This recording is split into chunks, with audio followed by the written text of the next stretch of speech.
Welcome back inside the square. We're with Kevin McGary of Every Black Life Matters, everyblacklifematters.com. He's the president and founder. And hold up that new book of yours again. I need to have that in the studio because I've got this one.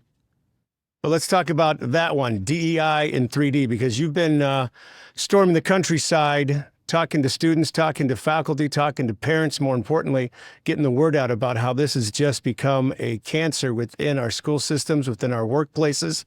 Talk to us about that, Kevin. What's the feedback been? Yeah, so DEI. So first of all, everybody has to understand because there's some people that say, "Look, I don't even know what a DEI is." Yeah, I don't walk us through that. Walk us through that. So the reality is that it's ubiquitous, it's inescapable, and everybody needs to understand what it is and what it's not. Okay, so that's just a fact. Some people say, "Well, why do you say it's inescapable and it's ubiquitous?" Well, because in Biden's second day in office, he says we're going to use diversity, equity, and inclusion throughout every branch of government, every division, every department. Last year, he gave the DEI, the equity advisors throughout government, I think it's $700 million to make sure that every department in our government is exercising DEI standards. So, so DEI is inescapable that way. It's also inescapable when you think about ESG, environmental social governance. The social aspect of ESG, which is a global standard, the social aspect of it is making criteria and quantification of whether you're incorporated DEI or critical race theory (CRT) in order to get your social scores. This is a global standard. The And who social sets those? Who sets those standards? Who sets those agendas that you've got to reach to be able to get your score up there? Who does Yeah, that? globalists, the populationists, these are basically they're commies, communists, and they're just trying to figure out a way to bring the entire globe to its heels by way of this whole global governance. The World Economic Forum, of course, is this is Klaus Schwab and all the other Yeah. characters that are in there.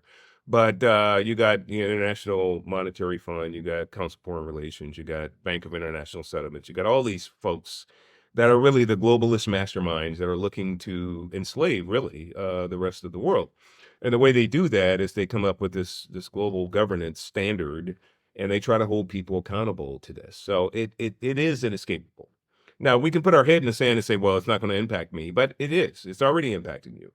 And what I mean by that is if you have a small business and you go to get a loan, they're going to be making an assessment as to whether you're rich, white, Caucasian, Christian profile. And if you're not, if you are, then they may make the loan to you just based on your credit worthiness, but they don't get a whole lot of points for that. Somebody that's black, lesbian, trans, or whatever, they get huge social scoring on that. And so these banks, these financial institutions in America are already being, given financial settlements at the global level to make these types of loans to people that are DEI equivalent, and they get a social scoring based upon that. So the amount of money that they can draw down from BlackRock and State Street and these other large global financial institutions is based upon some sort of scoring mechanism. This is all communism, of course. They borrowed it from the CCP, the Sure. Communist Party in China, and so now it's globalized, it's institutionalized, right? So that's one way that you're impacted. If you have a small business, you're impacted, right? The other So thing, if I've got a great credit score, but I'm a white guy, I've got some money in my bank account. My score may be less than the black trans guy that has a horrible credit score, but could get a bigger loan than I could and take yeah, advantage of the system. yeah. So the other way that it's Makes impacting sense. people, Makes perfect sense. It's just the other insane. way it's impacting everybody is if you have children or grandchildren, they're going through, they're in school, and these schools are teaching them that there's this inequivalency, innate inequivalency with blacks and trans compared to whites. Then they're being indoctrinated fully, and teachers are doing this with the intent that DEI, we need equity within these other communities that are not fully represented and at scale with percentages that white Caucasians are. And so they skew grades and they skew curriculum and they skew, all of this. So everybody's impacted. Whether you want to admit it or not, it's ubiquitous. You need to understand what it is. Fundamentally, what I get to within the book. Now I start with no premise, no preconceived notions. It's not ideological, it's apolitical. You can just read it, anybody. But what you arrive to as you go through it, now I systematically go through it, I go through history and make all the argumentation for it, for what it is. Sure. When you come to the equity piece, equity means everybody has equal outcomes, irrespective of competencies. Okay. When you get to that piece, then you recognize that this is a pure communist, this is Marxist utopia. Karl Marx is the mastermind, or at least the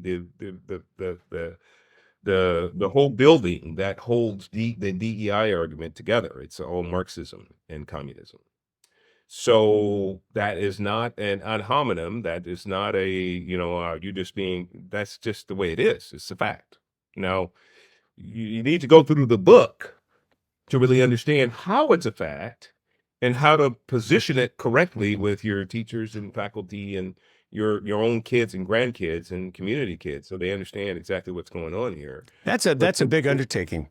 With everything, you've got woke CEOs, you've got woke corporations, you've got woke school boards, woke city councils, you've got woke politicians. Yeah. I mean, is it just a matter of just chiseling away at it? Because it just seems like a huge undertaking. Yeah, it is a huge undertaking, but the main thing that we can do to start to bend the curve to correct itself is we have to be educated on what it is and what it's not, so we can actually come up with, a modicum of having a conversation in a way that brings forth some kind of meaningful result. Right now, we don't even know what it is. We're just going to let these crazies do what they do, and our children are going to be continue to be propagandized and brainwashed, and then we're going to end up with a crazy next generation.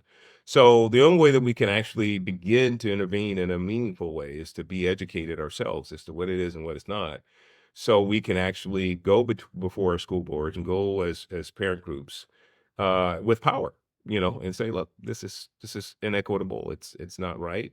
It's inhumane. It is communist, and this is not what we're about. How do you fight back when, say I'm a mom, I've got two kids, I've read your book, I've watched this video that we're on right now with Inside the Square. I'm going to go speak in front of my school board, and now they're going to call me a racist. I mean, that's what they'll label you as. Yeah, we have to understand that the name calling and the ad hominems, that's just the way that the crazies do it, all right? So there's a certain amount of that we can't stop people from calling us names. Well, we cannot. We what we can do is empower ourselves so we don't take it personally. We understand these people have been captured. They've been demoralized. They're stooges, and so they just don't know. They're captured. So the commies have captured a lot of people in power. That's just the reality of it. Stooge. Look at the stooge in the White House. Look at the folks that he surrounds himself with. Look at most of our secretaries. They're captured. Now, it doesn't mean that they're evil people. Some of them really are, but it doesn't mean that they are. That some of them are just their minds are blown because they've been fully indoctrinated for so long, and so they need some sort of intervention. And some of that, sometimes it could be us. It could be a thoughtful citizen that goes up to a person and has a meaningful conversation and helps them to understand that, look, I think you're not seeing this correctly. You're right. And so this book gives you the tools to be able to do that, to make a valid argument without real argumentation. I mean, this is matter of fact. This is history. This is what it is. Are you available to somebody watching this says, God, I'd love to have Kevin come to my school board meeting. I'd fly him out. I'd pay his speaker fee. Are you available to do that? We go around the country. We do that. We're more than happy to be available to help parent groups and student groups to stand up, and we will do that. Yeah, absolutely. The other thing that I think is very, very important, if you go to our website, everyblm.com,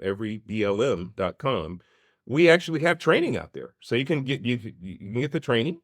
It's online curriculum, small fee, but you just go online, take it at your own pace. You get your own arguments. And so you can get training, you could share it with friends, help them to understand what's going on. But the books will definitely help you. So if you go to Amazon, you get DEI in 3D, and Woked Up.